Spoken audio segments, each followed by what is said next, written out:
آج سے 1384 برس قبل تقریباً آج کے دن حضرت عمر فاروق رضی اللہ تعالی عنہ پر قاتلانہ حملہ ہوا تھا، اس لیے کہ بعض روایات میں 26 ذی الحجہ کا تعین ہوا ہے،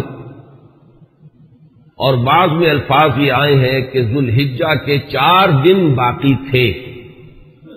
جس دن کے حضرت عمر رضی اللہ تعالی عنہ پر یہ قاتلانہ حملہ ہوا۔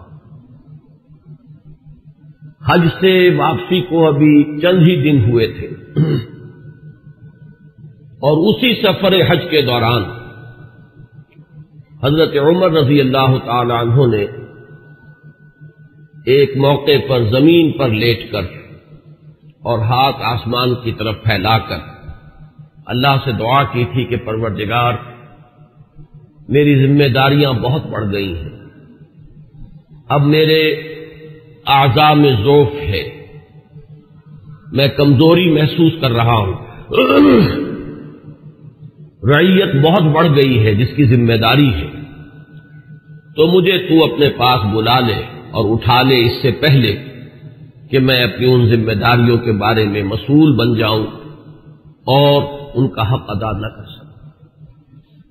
تو روایات میں آتا ہے کہ اس کے بعد چند ہی دن اس دنیا میں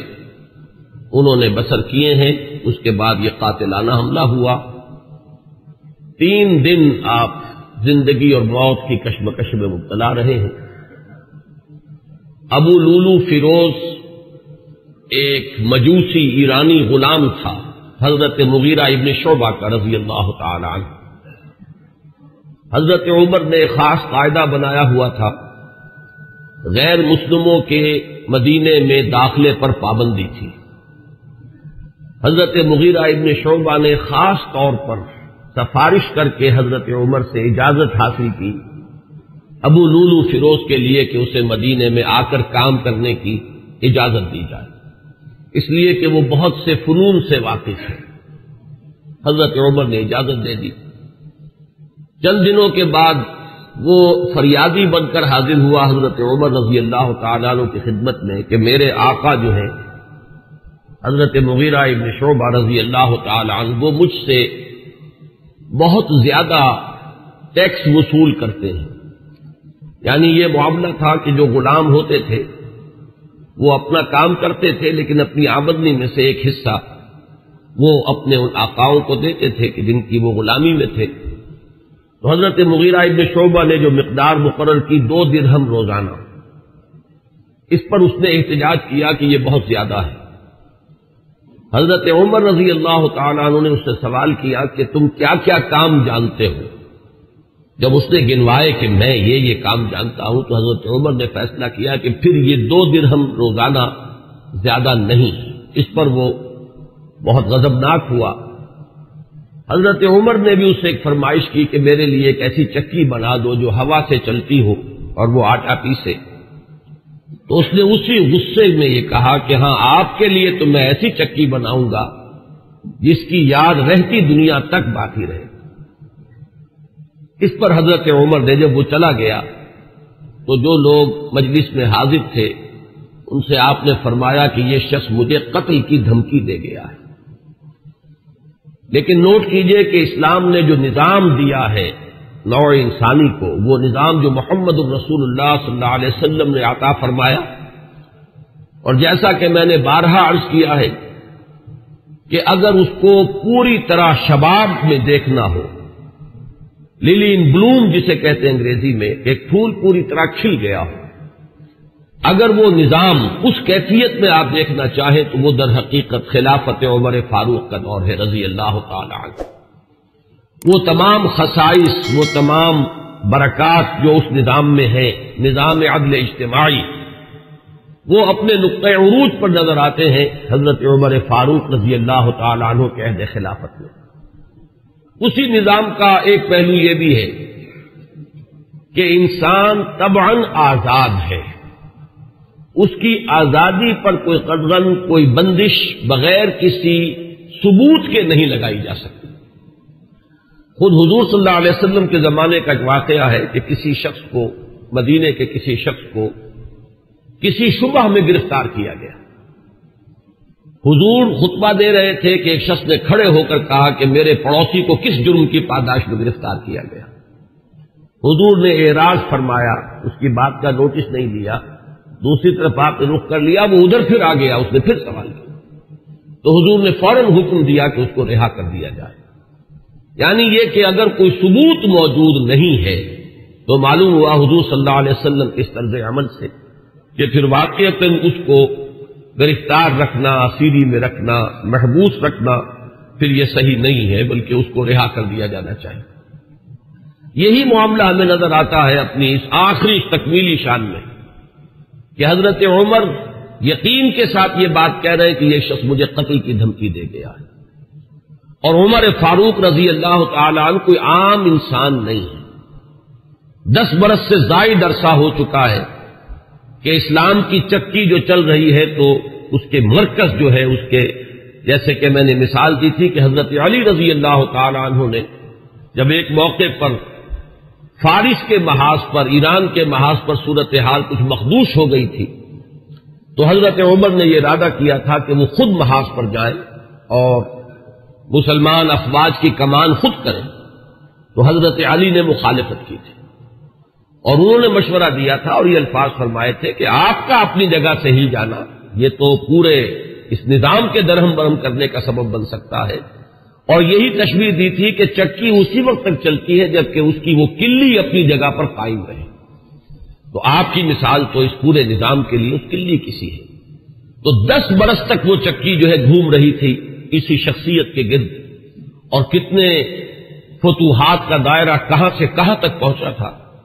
ایک اتنی بڑی کوئی سلطنت اس سے پہلے تاریخ انسانی میں کبھی وجود ہی میں نہیں آئی تھی، لیکن یہ کہ اس کے باوجود کہ اتنی عظیم سلطنت کے ذمہ دار ترین فرد ہیں حضرت عمر، میں حاکم کا لفظ استعمال نہیں کرنا چاہتا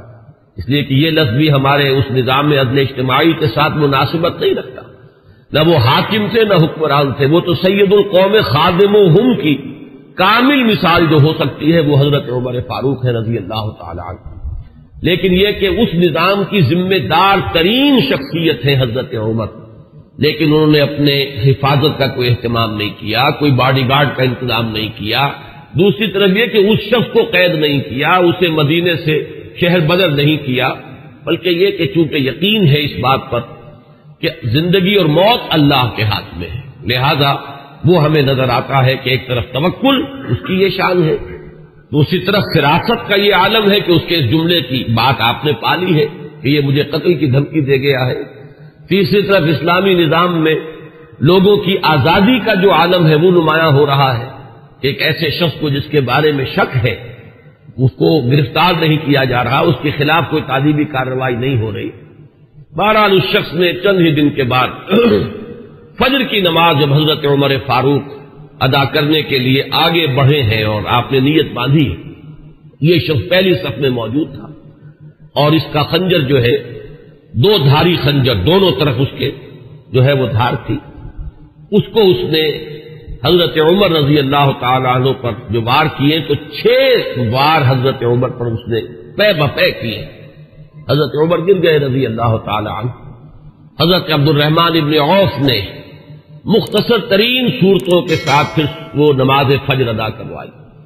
نماز کا یہ عالم ہے کہ یہ نہیں ہوا کہ وہ درہم برہم ہو گیا ہو نظام، لیکن یہ کہ چونکہ جیسے کہ میں ابھی یہ لفظ استعمال کر رہا تھا کہ اس وقت جو وہ نظام مملکت تھا یا نظام حکومت تھا اس میں مرکزی حیثیت حضرت عمر فاروق کی تھی رضی اللہ تعالی عنہ، اسی طرح اسلام کے نظام میں یہ اقامت صلاۃ ہے کہ اس کی وہی اہمیت ہے کہ اگرچہ حضرت عمر فاروق زخمی ہو گئے، گر گئے، لیکن جماعت کا نظام وہ درہم برہم نہیں ہوا ہے، نماز ادا کی گئی ہے 2 رکعتیں جو ہے مختصر ترین قرات کے ساتھ۔ پھر لوگوں نے اس کو پکڑنے کی کوشش کی ہے تو اس نے مزید وار کر کے 13 افراد کو اور زخمی کیا۔ ایک شخص جب اس طریقے سے بکھرا ہوا ہو اور دوسرے لوگ تیار نہ ہو تو صورتحال سمجھ میں آتی ہے، ان میں سے 6 حضرات جو ہیں وہ شہید ہو گئے۔ معاملہ صرف حضرت عمر کا نہیں، پکڑنے کی جب کوششیں ہر طرح سے ناکام ہو گئی تو کسی عراقی شخص کے بارے میں آتا ہے کہ اس نے کوئی کپڑا کمبل وغیرہ اس کے اوپر ڈالا ہے تب وہ قابو میں آیا ہے، لیکن پھر اس نے فوراً خودکشی کر لی۔ حضرت عمر رضی اللہ تعالیٰ عنہ نے سوال کیا، جیسے ہی آپ اس قابل ہوئے کہ سوال کر سکیں کہ میرا قاتل کون ہے، جب بتایا گیا کہ وہی ابو لولو فیروز ہے تو آپ نے اللہ کا شکر ادا کیا کہ اللہ کا شکر ہے کہ میرا قاتل کوئی مسلمان نہیں ہے، یعنی جو بات کے 12-13 برس بعد ہونے والی تھی۔ حضرت عثمان رضی اللہ تعالیٰ عنہ کے قاتلین وہ جو بھی آپ انہیں کہیں نام نہاد مسلمان تھے، کلمہ گو تھے، وہ محمد الرسول اللہ صلی اللہ علیہ وسلم کا کلمہ پڑھنے والے تھے، کلمہ شہادت کو انہوں نے اپنے لیے ڈھال بنایا تھا۔ اس سے جو فتنہ شروع ہوا ہے جس کو میں اس سے پہلے بیان کر چکا ہوں کہ الفتنۃ الکبریٰ، سب سے بڑا فتنہ جو ہے وہ حضرت عثمان رضی اللہ تعالیٰ عنہ کی شہادت سے شروع ہوا ہے۔ اس سے پہلے یہ معاملہ اگرچہ حادثۃ الکبریٰ تو اسے آپ کہہ سکتے ہیں، بہت بڑا حادثہ ہے، لیکن یہ ہے کہ اس سے کسی فتنے کا آغاز نہیں ہوا، بلکہ یہ کہ اس کے بعد بھی وہ چکی اسی طرح چلتی رہی۔ کم و بیش 10 برس ہے حضرت عثمان رضی اللہ تعالیٰ عنہ کے عہد خلافت کے کہ وہ بھی اسی شان کے حامل ہے، وہی یکجہتی ہے، وہی امن و امان ہے، اسی طرح فتوحات کا سلسلہ جاری ہے، انقلاب محمدی علی صاحب الصلاۃ والسلام کا سیلاب جو ہے وہ بڑھ رہا ہے اسی شان سے، جو میں نے بارہا آپ کو سنایا ہے اقبال کا یہ مصرع کہ تھمتا نہ تھا کسی سے سیل رواں ہمارا، تو کم و بیش 10 برس اس کے بعد یہ کیفیت طاری رہی ہے، تو اس سے کسی بڑے فتنے کا آغاز نہیں ہوا۔ حضرت عمر رضی اللہ تعالیٰ عنہ پر یہ قاتلانہ حملہ ہوا ہے 26 یا یہ کہ 25، 26، 27 ان میں سے کوئی تاریخ ہوگی، 4 دن بقایا تھے۔ اب اگر 30 کا مہینہ ہو تو اس کی تاریخ اور بن جائے گی، 29 کا ہو تو کچھ بدل جائے گی، تقریباً وہ آج کا دن ہی پڑتا ہے، اور یہ ہے سن 23 ہجری۔ انتقال ہوا ہے تو پھر تدفین جو ہوئی، حضرت صہیب رومی رضی اللہ تعالی عنہ کے بارے میں وصیت تھی کہ وہ میری نماز جنازہ ادا کریں، اس کی امامت کریں، تو یکم محرم الحرام سن 24 ہجری کو تدفین ہوئی ہے۔ تدفین کا یہ واقعہ بھی بڑا اہم ہے، اور آپ سب حضرات کے علم میں ہوگا کہ حضرت عمر نے اپنے صاحبزادے عبداللہ ابن عمر رضی اللہ تعالی عنہما کو بھیجا حضرت عائشہ کی خدمت میں کہ میری بڑی خواہش ہے کہ آپ کے حجرے میں میں دفن ہو جاؤں جہاں محمد الرسول اللہ صلی اللہ علیہ وسلم اور حضرت ابوبکر صدیق رضی اللہ تعالی عنہ مدفون تھے۔ حضرت عائشہ نے فرمایا، اور اس سے جو مقام ان کی نگاہ میں تھا حضرت عمر کا وہ بھی ظاہر ہوتا ہے کہ کس طرح انہوں نے اِثار کیا ہے، کس قدر ان کے لیے یہ مرحلہ کٹھن ہوگا فیصلے کا کہ اس حجرے میں صرف ایک قبر کی جگہ اور تھی۔ حضرت عائشہ نے فرمایا ام المومنین رضی اللہ تعالی عنہا کہ یہ جگہ میں نے اپنے لیے مخصوص کی ہوئی تھی، میں چاہتی تھی کہ میں خود یہاں دفن ہوں، اور اس میں کوئی حرج نہیں تھا، اس لیے کہ حضور دفن تھے وہاں، وہ آپ کے شوہر تھے، حضرت ابوبکر دفن تھے، وہ ان کے والد تھے، لیکن میں عمر کو اپنی ذات پر ترجیح دیتی ہوں، لہذا میں اجازت دیتی ہوں کہ حضرت عمر کو وہاں دفن کر دیا جائے۔ جب حضرت عمر کے پاس واپس آئے ہیں حضرت عبداللہ ابن عمر، اور آپ نے پوچھا ہے کہ کیا جواب لائے، اور جواب دیا گیا کہ اجازت ہو گئی ہے، تو فرمایا کہ یہ آخری آرزو تھی زندگی کی، اللہ کا شکر ہے کہ وہ پوری ہو گئی۔ یہ جو حادثہ فاجعہ ہے، جہاں تک اس کے تاریخی پس منظر کا تعلق ہے وہ میں نے بارہا بیان کیا ہے، اور وہ در حقیقت سمجھ میں آتا ہے فلسفہ انقلاب کی روشنی میں۔ اگر فلسفہ انقلاب سامنے ہو تو یہ تمام واقعات جو ہے آئسولیٹڈ ایونٹس کی حیثیت سے پھر سامنے نہیں آتے، علیحدہ علیحدہ واقعات اور حوادث نہیں ہے، بلکہ یہ کہ ان کے مابین ایک ربط جو ہے وہ سامنے آ جاتا ہے۔ یہی فرق ہے تاریخ اور فلسفہ تاریخ میں۔ تاریخ اپنی جگہ ایک شعبہ علم ہے، اور فلسفہ تاریخ اپنی جگہ ایک مستقل فن ہے۔ تاریخ میں واقعات جو ہے وہ پیش نظر ہوتے ہیں، اور فلسفہ تاریخ جو ہے وہ ان واقعات کا پس منظر، ان کے اسباب